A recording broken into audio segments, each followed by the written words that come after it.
Chaque saison, nous avons le droit à de nombreux animés. Que ce soit des suites, des nouvelles adaptations, des réadaptations ou des trucs qu'on n'aurait pas forcément voulu voir. Et comme à chaque fois, nous sommes toujours à la recherche des animés qui vont nous donner rendez-vous chaque semaine. Mais il y en a certains qui sont largement au-dessus des autres. Salut à tous, c'est Shizer et aujourd'hui je vais vous présenter ce qui est pour moi l'animé de la saison.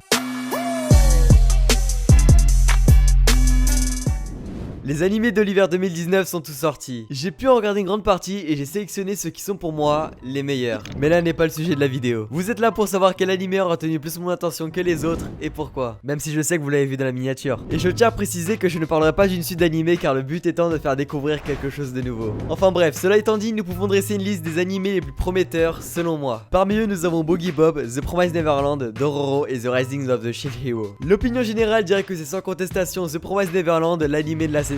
Et je comprends totalement. Mais ayant lu le manga, je sais déjà tout ce qui se passe. Alors je ne suis pas vraiment surpris par la tournure des événements, même si je passe un super moment dessus. C'est un vrai chef-d'œuvre et vous allez être impressionné par la suite des événements. Mais je suis quelqu'un qui porte plutôt sa préférence à la découverte. Et c'est pourquoi mon coup de cœur de cette saison s'est tourné vers Dororo. Mais alors, pourquoi? Eh bien tout d'abord, pour commencer, laissez-moi vous raconter le synopsis. Un soir, dans le temple de l'enfer, le seigneur d'Ishigawa, ouais et alors moi je suis youtubeur, conclut un pacte avec 12 démons pour protéger son peuple de la famine et de la peste. Ah ouais, il est cool le type. Ah non, il fait ça que pour son profit personnel. Il veut juste obtenir plus de pouvoir grâce à cela. Et c'est plus tard, lors de la naissance de son futur héritier, que quelque chose d'étrange va se passer. Car en effet, ayant conclu un pacte avec les démons, le seigneur doit donner quelque chose en retour. Et il s'agira de son fils. Celui-ci est donc né sans yeux, sans peau, sans membres. On compte au total 48 parties de son corps vendues aux démons. Mais le pire dans tout ça, c'est que le nouveau-né est toujours en vie. Et le seigneur, ouais non je reformule, ce fils de a donné l'ordre de l'abandonner alors que la mère voulait le garder. Mais par chance, un chirurgien le trouve et décide de l'élever. Celui-ci va alors remplacer les parties manquantes de son corps par des prothèses en bois. Nommé plus tard Yakimaru, il se découvre d'étranges pouvoirs psychiques. Et il va faire la rencontre de Dororo, un petit voleur qui s'est lié d'amitié avec lui. Les deux amis vont alors arpenter le Japon à la recherche d'un lieu paisible où vivre. Mais sur leur chemin, ils vont devoir affronter des esprits, des forces obscures ainsi que des humains. Et c'est juste incroyable. Quand je regarde Dororo, je suis vraiment plongé dans l'univers du Japon de l'époque Edo. Les samouraïs, les temples, le paysage, c'est vraiment quelque chose de plaisant à voir pour moi. Alors certes, c'est pas un animé très coloré. Et c'est tout à fait normal parce qu'on est dans une histoire assez sombre et mature. D'ailleurs, pour les connaisseurs, j'ai senti un petit rapprochement avec Samurai Champloo de l'atmosphère de l'animé. Alors il n'y a aucun plagiat parce qu'il faut savoir que Dororo est une réadaptation. Mais attends, tu disais vouloir présenter quelque chose de nouveau? Alors oui, c'est vrai. Mais il faut savoir que la première adaptation de Dororo date de 1969. Et je pense que 99% des gens qui regarderont cette vidéo n'étaient pas au courant, dont moi. Donc, on peut parler en quelque sorte de découverte.